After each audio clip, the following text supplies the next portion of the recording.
personas y hacer discípulos.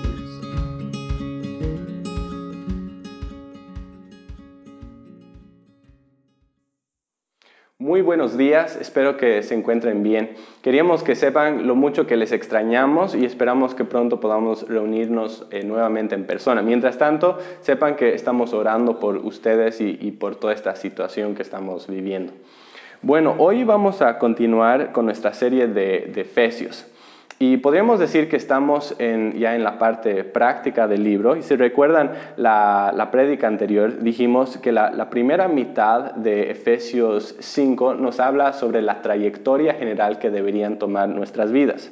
Nos habla sobre andar en amor. Nos habla de que en el versículo 8 de que debemos andar en luz, y en el versículo 15 nos habla acerca de que debemos andar en sabiduría. Y estas son cosas muy importantes porque nos hablan de la trayectoria general que deberíamos tomar con nuestras vidas, ¿no? No sé si alguna vez tú has tenido la duda o te has preguntado ¿cómo debería vivir mi vida? Si has tenido esa pregunta, este pasaje es de mucha ayuda, porque no solo te muestra las actividades específicas que debes realizar, sino que te habla de la esencia misma de quién debes ser, ¿no? de qué debería caracterizarte. Y eso es aún más importante que las acciones, porque sabemos que la esencia de quiénes somos es lo que va a determinar cada acción que vamos a realizar.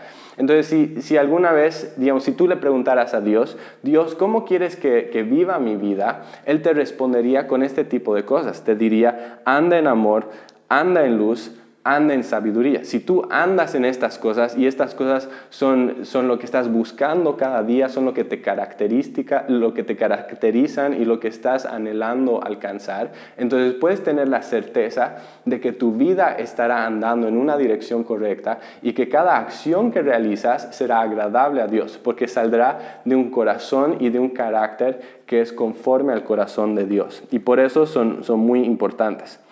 Bueno, la semana pasada hemos hablado sobre el primer llamado en esta lista, que es el llamado a vivir en amor o andar en amor. Hoy vamos a ver el segundo llamado en esta lista, que es el llamado a andar en luz. Entonces, si tienen sus Biblias, les invito a abrirlas en Efesios 5.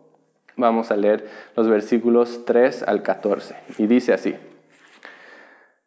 pero que la inmoralidad y toda impureza o avaricia ni siquiera se mencionen entre vosotros como corresponde a los santos, ni obscenidades, ni necedades, ni groserías que no son apropiadas, sino más bien acciones de gracias.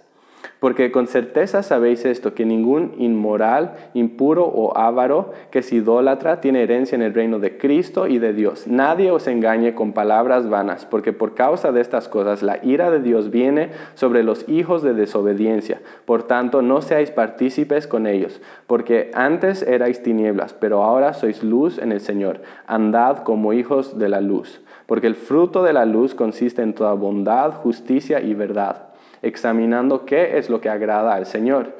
Y no participéis en las obras estériles de las tinieblas, sino más bien desenmascaradlas, porque es vergonzoso aún hablar de las cosas que ellos hacen en secreto. Pero todas las cosas se hacen visibles cuando son expuestas por la luz, pues todo lo que se hace visible es luz. Por esta razón dice: despierta tú que duermes, y levántate de entre los muertos, y te alumbrará Cristo. Padre amado, te damos gracias por esta oportunidad que nos das hoy de poder estudiar tu palabra. Oramos que tú nos guíes en todo lo que vamos a hablar, que tú te reveles a nosotros, que traigas convicción a nuestros corazones y que nos transformes por medio de tu palabra. Oramos esto en el nombre de Jesús. Amén. Bueno, el versículo 8 es el versículo clave de este pasaje. Es el resumen de todo lo que se habla aquí. Todo gira en torno al versículo 8. Y eso significa que este pasaje es básicamente un llamado a vivir o andar en la luz. ¿Pero qué significa eso? ¿Qué significa andar en la luz? Bueno, en la Biblia muchas veces aparece la palabra luz en una forma simbólica, ¿no? Y cuando vemos la palabra luz en un sentido simbólico, generalmente tiene dos aspectos. Hay un aspecto intelectual y hay un aspecto moral. El aspecto intelectual lo está usando en un aspecto intelectual, la luz se usa para referirse a la verdad y la oscuridad se usa para referirse a la ignorancia o a la falsedad. Cuando se usa esta imagen de la luz en un sentido moral, la luz se refiere a la justicia o a la santidad o a la pureza, mientras que la oscuridad se refiere a la maldad. En este pasaje se está usando esta imagen de la luz más en el sentido moral, es decir, en el sentido de la santidad. Pero de todas formas, eso no excluye de todo el sentido intelectual, porque si recuerdan cuando estábamos en Efesios 4, vimos que nuestra forma de pensar es la que influencia nuestra manera de actuar. Entonces, en realidad no hay forma de separar estas dos cosas, van mano a mano. Pero de todas formas, para resumir este pasaje, cuando nos habla de andar en la luz, básicamente es un llamado a andar en pureza o en santidad. Y por eso en los versículos 3 y 4 nos llama a resistir el pecado. Miren nuevamente lo que dice. Dice, pero que la inmoralidad y toda impureza o avaricia ni siquiera se mencionen entre vosotros como corresponde a los santos, ni obscenidades, ni necedades, ni groserías, que no son apropiadas, sino más bien acciones de gracias. Esa palabra inmoralidad es porneia, en el original es porneia, de donde sacamos la palabra pornografía. Y en un sentido amplio, esta palabra puede usarse para referirse a cualquier tipo de perversión sexual, a cualquier tipo de acto sexual que sale del diseño que Dios ha creado para las relaciones sexuales. Y si se fijan, este pasaje no solo nos da como un llamado ligero a evitar la inmoralidad sexual, sino que incluso va más allá y dice que esto es algo que ni siquiera se debe mencionar entre nosotros. Es decir, que la inmoralidad sexual no debe tener ningún lugar en nuestras vidas. No debe haber ni siquiera una pizca de esto en nuestras vidas. ¿Te das cuenta de lo radical de este llamado? No es un llamado a eliminar el 95% de la inmoralidad sexual en tu vida y estar cómodo con el 5% restante. No es un llamado a simplemente deshacerte de los aspectos más escandalosos de este pecado y estar cómodo con los aspectos que son más livianos o más tolerables. No, esto es un llamado a ser totalmente radicales e intolerantes con cualquier atisbo de impureza sexual en nuestras vidas, incluso si solo es un pensamiento. Es un llamado a eliminarlo todo por completo. Imaginen si yo voy al médico y descubren que yo tengo un tumor cancerígeno. ¿Ustedes creen que el oncólogo me diría, Andrés, yo quiero sacar el 95% de ese tumor, pero me gustaría dejar 5% ahí? ¿Ustedes creen que el médico haría eso? Obvio que no, porque si él deja incluso un pedazo pequeño de este tumor, ese pedazo puede empezar a crecer y me puede terminar consumiendo por dentro, me puede terminar destruyendo. Y entonces el médico no va a descansar hasta que pueda eliminar el tumor entero, el 100% de este tumor. Y esa es la misma intensidad con la que nosotros deberíamos estar luchando con la inmoralidad sexual en nuestras vidas, porque la inmoralidad sexual es como un tumor que puede terminar destruyendo nuestras vidas. Ahora, tal vez tú dices, bueno, pero Andrés, son tiempos diferentes. Era muy fácil para Pablo en ese tiempo decirles a esas personas que sean totalmente puras sexualmente. Pero en nuestros tiempos es otra realidad, ¿no? Ellos no tenían las mismas tentaciones de ahora, no tenían las mismas películas, no tenían la misma televisión, no tenían los letreros y los carteles por las calles que los incitaban al pecado, no tenían el mismo tipo de conversaciones, no era la misma música, no tenían internet, no tenían todas esas presiones y tentaciones que nosotros tenemos en nuestro tiempo. Para ellos el sexo era un tabú. Entonces no es no es correcto que tú tengas la misma expectativa de nosotros en este tiempo de lo que Pablo tenía de ellos en aquel tiempo. Pero si empezamos a hablar así, de esta forma, muestra que realmente no entendemos de qué estamos hablando. Tenemos que entender que la tentación sexual no es algo nuevo para nuestra generación. Nosotros no somos la primera generación que tiene que lidiar con esto. Esto es algo que existía desde hace mucho tiempo. Y tenemos que recordar a quién está escribiendo Pablo esta carta. Él les está escribiendo a los cristianos en Éfeso. ¿Y qué era Éfeso? Éfeso era el centro de adoración a la diosa Diana. Y la diosa Diana era la diosa de fertilidad. Entonces, digamos, en relación a la adoración a esta diosa, a este ídolo, había mucha inmoralidad sexual. Incluso parte de su culto religioso era tener relaciones sexuales con prostitutas. Y entonces había mucha inmoralidad sexual en Éfeso. Era algo que era muy culturalmente aceptado, que incluso era celebrado. La inmoralidad sexual era algo con lo que ellos lidiaban. Pero es interesante que a pesar de que el ambiente era así tan perverso, eso no era un impedimento para que Pablo les diga que debían vivir en pureza sexual, ¿no? El hecho de que la sociedad sea así no era algo que hacía que Pablo baje sus estándares morales para ellos. Y si no es un pretexto para ellos, tampoco es un pretexto para nosotros. Dios nos llama a la pureza sexual sin importar qué esté sucediendo en la cultura que nos rodea. Y eso nos lleva al segundo pecado que Pablo nos llama a resistir en este pasaje, que es la impureza. Ahora, la impureza puede también en algunos sentidos usarse de la inmoralidad sexual, pero en realidad es un término mucho más amplio que puede referirse de cualquier tipo de contaminación o de impureza que mancha nuestro carácter o que ensucia nuestro carácter. Por ejemplo, impurezas de vicios, ¿no? o de desobediencia, de amargura, de odio y otras cosas más, ¿no? Es cualquier tipo de contaminación a nuestro carácter. Y es un término que engloba muchas cosas diferentes. Y es un detalle muy importante que Pablo también incluya esto, ¿no? ¿Y saben por qué?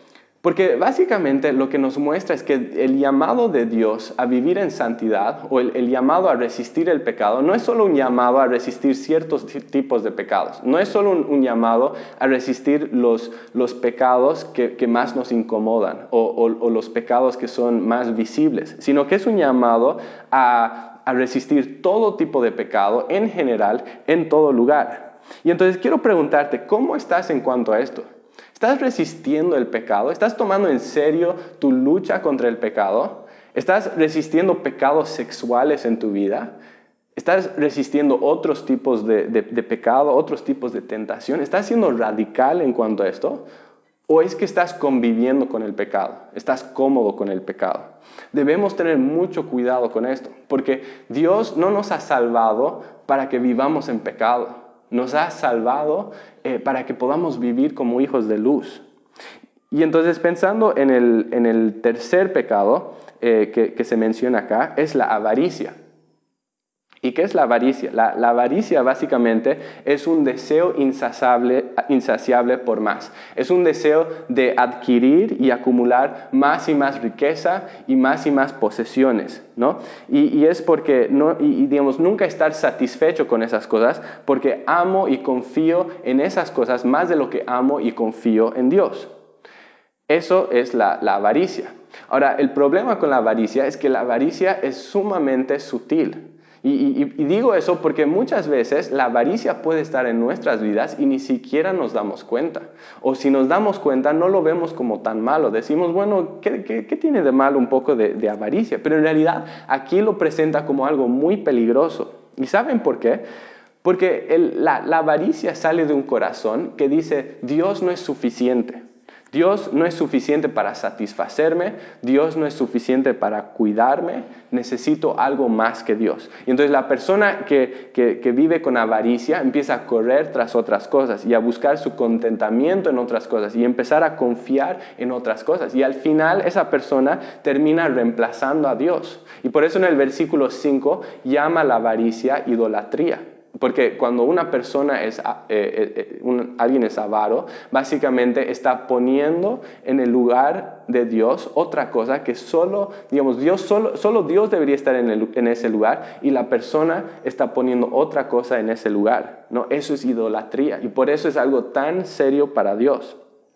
Y entonces vemos en el versículo 3 que nos habla de varias conductas que debemos resistir, ¿no? Pero el versículo 4 lo lleva un poco más allá y lo vuelve aún más desafiante, porque lo que nos muestra aquí es que debemos tener cuidado no solo con los pecados de conducta, sino incluso con los pecados de lo que hablamos, ¿no? Debemos tener cuidado con lo que hablamos. Vemos esto en el versículo 4.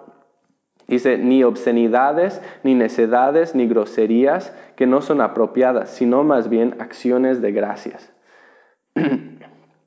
Dios nos llama a resistir no solo los pecados de conducta, sino también los pecados de palabra.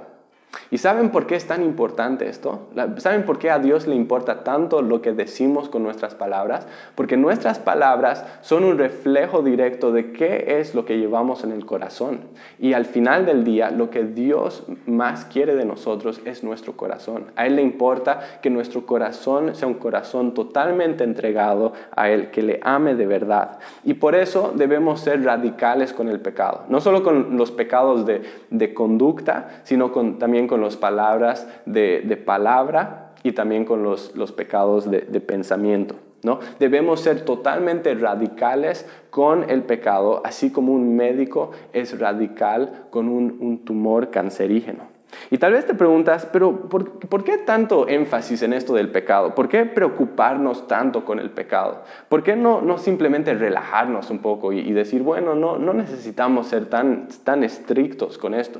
Bueno, este pasaje no nos deja en la oscuridad, nos da algunas razones de por qué deberíamos tomar en serio nuestra lucha contra el pecado. Y básicamente menciona dos cosas. En primer lugar, nos habla a resistir el pecado, porque como estaba diciendo en el versículo 3 y 4, el pecado no corresponde y no es apropiado en la vida de un creyente. El pecado es totalmente incompatible en la vida de un creyente. Si se fijan, el versículo 8 dice, porque antes erais tinieblas, pero ahora sois luz en el Señor. Andad como hijos de la luz. ¿Cuál es el punto de este versículo?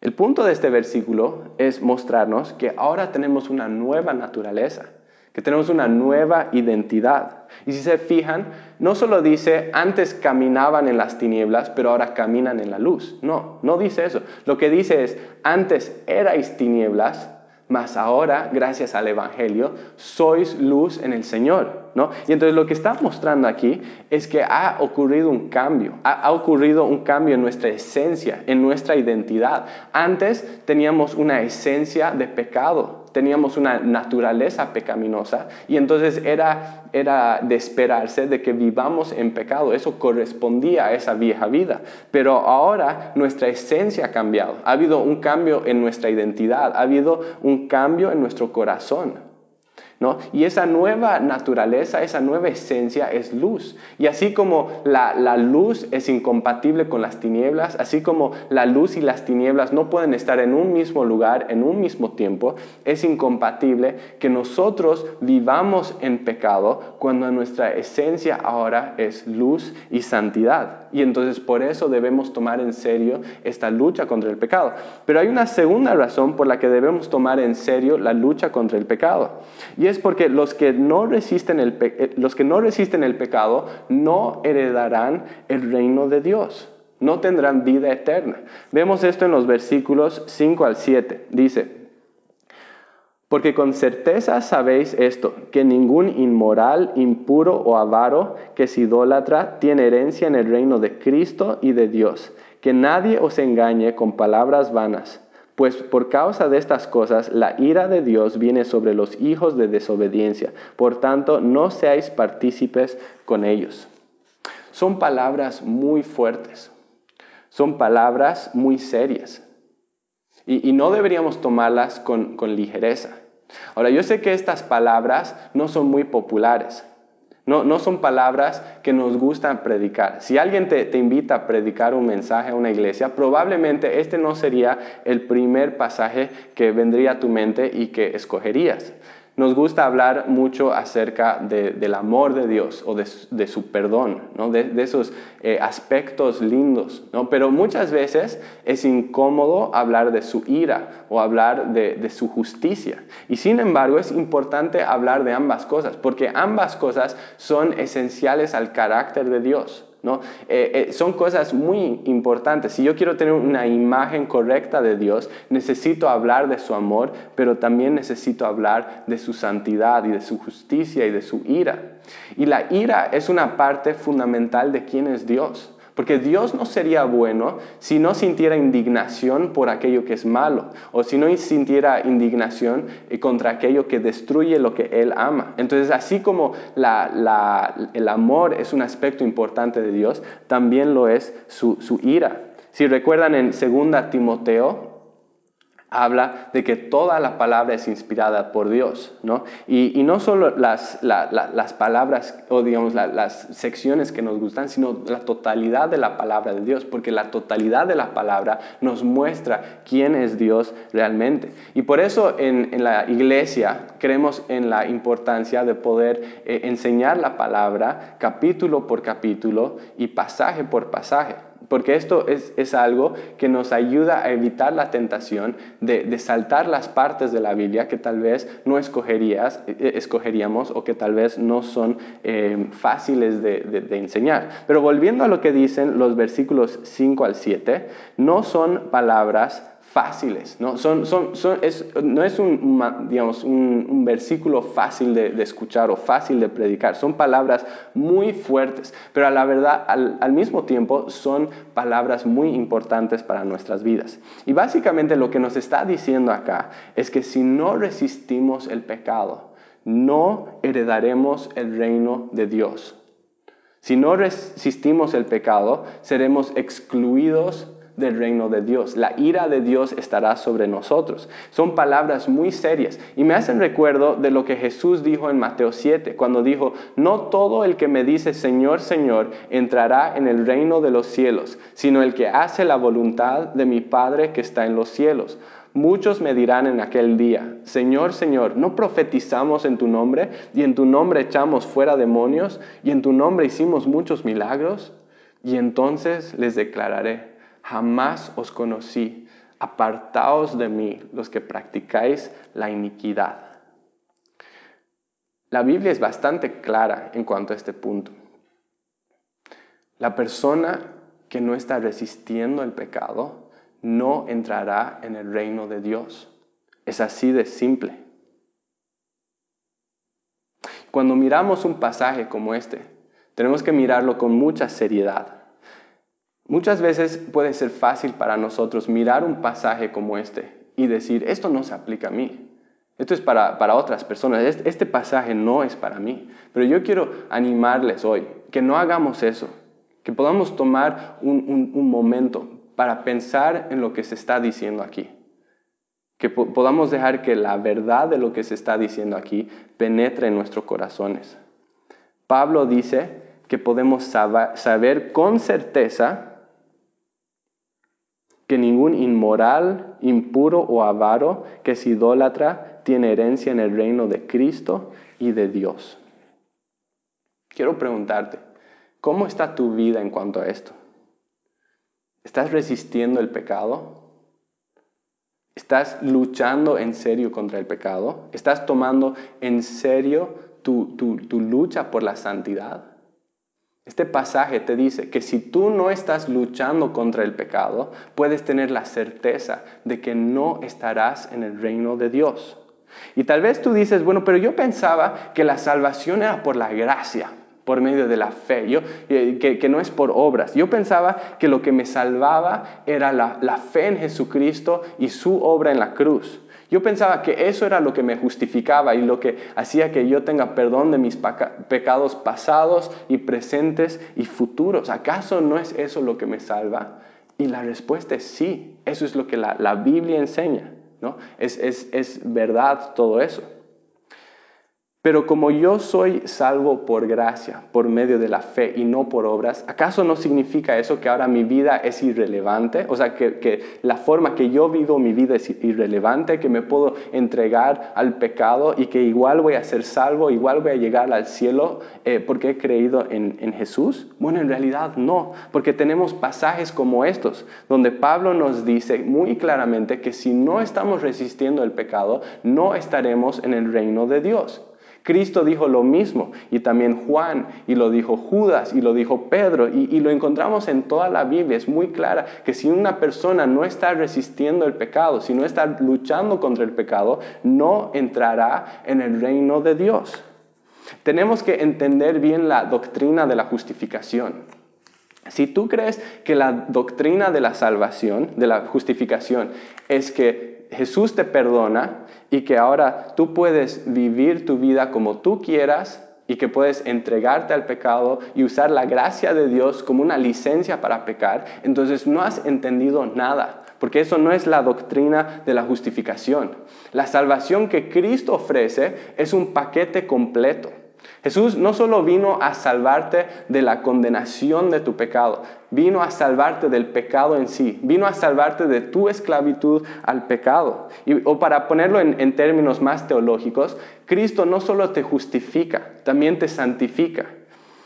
Son dos cosas que van mano a mano, ¿no? Son dos cosas que no podemos separar. La justificación siempre va acompañada de la santificación. Y eso significa que si en este momento tú no estás viviendo en santidad, tú no tienes ninguna base para creer que en algún momento del pasado fuiste justificado. Porque una persona que fue justificada va a estar caminando en santidad. Pero si no hay santidad en tu vida, no tienes ninguna garantía de que eres justificado. Y por eso debemos tomar estas cosas en serio.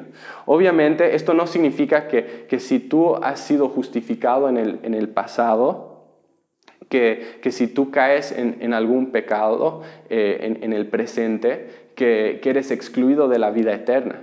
No significa que tienes que ser perfecto antes de saber de que eres salvo. La Biblia es muy clara, por ejemplo, en 1 Juan nos dice que si alguien dice que no tiene pecado es un mentiroso y nos habla de que necesitamos la gracia de Dios aún como personas salvas. En 1 Juan 1:9 dice, si confesamos nuestros pecados, Él es fiel y justo para perdonarnos los pecados y para limpiarnos de toda maldad. Y esa es una promesa de la cual se puede agarrar un creyente, ¿no? De que en esa lucha por la santidad, si yo caigo, puedo venir en arrepentimiento a Cristo y saber que Él me va a perdonar. Nos muestra que no vamos a ser perfectos a este lado de la eternidad, que va a haber fallas, que va a haber necesidad de arrepentimiento. Y en realidad es justamente por eso que vino Cristo, ¿no? Vino a la tierra justamente porque no somos perfectos, porque necesitamos un Salvador y porque no nos podemos salvar a nosotros mismos. Entonces necesitamos esa gracia. Necesitábamos la gracia el día que Cristo nos salvó y necesitamos que la gracia de Dios nos sostenga cada día de nuestras vidas. Entonces es importante enfatizar esa verdad. Pero al mismo tiempo tenemos que entender que si mi vida es caracterizada por pecado y si yo estoy persistiendo en el pecado y no estoy luchando contra el pecado y más bien justifico mi pecado y me siento cómodo con él, entonces eso es una señal de que la gracia de Dios nunca llegó a mi vida y de que estoy perdido y que estoy en rumbo a la condenación eterna. Son cosas muy serias. Yo quiero preguntarte, ¿estás tomando en serio tu lucha contra el pecado? Es de vital importancia que lo hagas. Y no dejes que nadie te diga lo contrario. Mira lo que dice el versículo 6 y 7. Dice que nadie os engañe con palabras vanas, pues por causa de estas cosas la ira de Dios viene sobre los hijos de desobediencia. Por tanto, no seáis partícipes con ellos. Siempre hubo y siempre habrán personas que tratarán de engañarte. Personas que te dirán, que te dirán, no es para tanto. Te dirán, no te preocupes tanto con el pecado. Vive tranquilo.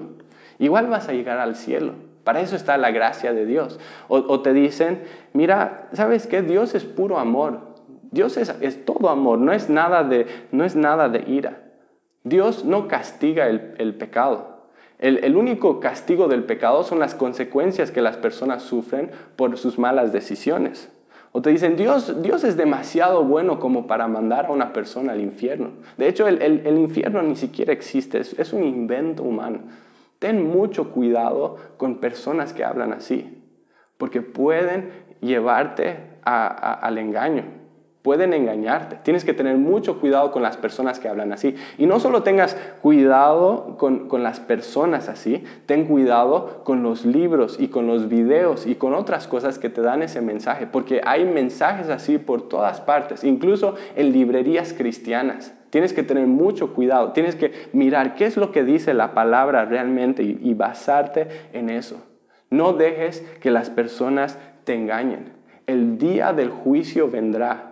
Y únicamente las personas que han sido justificadas por la sangre de Cristo y que lo estén demostrando por medio de una vida de santidad estarán a salvo en aquel día. Y entonces tenemos que tomar esto en serio. Ahora, entendiendo las razones por las que es tan importante que estemos luchando contra el pecado, de resistir el pecado, es que Pablo nos llama después, como dice el versículo 8, a andar como hijos de luz. ¿Y qué significa andar como hijos de luz? Bueno, en los versículos 3 y 4 ya nos habló de lo que no debemos hacer, pero después nos habla de dos cosas que sí debemos hacer. Y quiero hablar de estas dos cosas muy brevemente. Primeramente, la primera forma que vivimos como hijos de luz es que debemos dar frutos de luz. Y en el versículo 9 describe cuáles son esos frutos. Dice, porque el fruto de la luz consiste en toda bondad, justicia y verdad. Y básicamente este versículo es un llamado a examinar qué es lo que agrada al Señor y a vivir nuestras vidas conforme a eso, como dice en el versículo 10. Pero hay una segunda forma que debemos andar como hijos de luz, y es que debemos exponer y desenmascarar el pecado. Y vemos esto en los versículos 11 al 14, cuando dice, y no participéis en las obras estériles de las tinieblas, sino más bien desenmascaradlas, porque es vergonzoso aún hablar de las cosas que ellos hacen en secreto. Pero todas las cosas se hacen visibles cuando son expuestas por la luz, pues todo lo que se hace visible es luz. Por esta razón dice, despierta tú que duermes y levántate de los muertos y te alumbrará Cristo. ¿Vieron eso? No solo nos llama a vivir en rectitud, sino que nos llama a ayudar a otras personas a ver la verdad y a caminar en la verdad. Y de eso se trata este llamado a desenmascarar o exponer el pecado. El pecado es sumamente engañoso. El pecado lleva una máscara. Y por ser tan engañoso es que lleva a muchas personas al error, ¿no? El pecado promete felicidad, pero solo trae miseria. El pecado promete libertad, pero lleva a las personas a la esclavitud. El pecado promete satisfacción, pero nos deja totalmente vacíos. Y lo que Dios nos llama a hacer como hijos de luz es que podamos exponer el pecado, que mostremos frente a todo el mundo lo que el pecado verdaderamente es. Y eso es la forma más grande que podemos amar a un mundo perdido. Así como no sería amoroso de mi parte que yo deje a otra persona tomar un vaso de veneno pensando que es limonada, no sería amoroso de mi parte que yo no advierta a una persona de su pecado cuando yo sé que ese pecado puede terminar siendo su ruina eterna. Y por tanto, Cristo nos llama a exponer el pecado y alumbrar el camino de salvación. Y muchas veces cuando hacemos eso, Dios usa eso justamente para ayudar a un creyente que está dormido espiritualmente a despertar de su letargo espiritual. Dios usa eso para levantar a alguien que está muerto espiritualmente y darle vida. Y Dios usa esto para alumbrar esa luz vivificadora sobre todas las personas. Entonces es importante que hagamos estas cosas. Ahora, yo sé que el pasaje de hoy, el mensaje de hoy, no ha sido fácil, ha sido bastante fuerte, pero creo que es importante. Y creo que es necesario, porque al fin del día lo que está en juego en este pasaje son destinos eternos. Tu destino, mi destino, el destino eterno de las personas que están a nuestro alrededor. Y por tanto necesitamos resistir el pecado, hacerlo de manera seria. Necesitamos andar en santidad, correr tras la santidad. Y necesitamos vivir nuestras vidas de tal forma que las personas puedan ver la luz del Evangelio, que puedan correr a Cristo y por medio de Él escapar de la ira venidera. Oremos. Padre amado, te damos gracias por tu palabra hoy. Señor, sabemos que tu palabra a veces es fuerte, es desafiante, nos confronta, revela pecados en nuestras vidas. Pero Señor, sabemos que cualquier dolor que tu palabra pueda producir en nuestras vidas es necesario, Señor. Porque tu palabra fue dada para traer vida, Señor. Y oramos que como resultado del mensaje de hoy, como resultado de este pasaje, Señor, tú renueves en nosotros el compromiso para resistir el pecado. Que renueves en nosotros ese compromiso por vivir en santidad. Que renueves en nosotros ese compromiso de alumbrar tu luz en este mundo para que muchas personas puedan conocerte, ver el engaño del pecado y correr a ti para salvación. Señor, transfórmanos, cámbianos, te lo pedimos en el nombre de Jesús. Amén.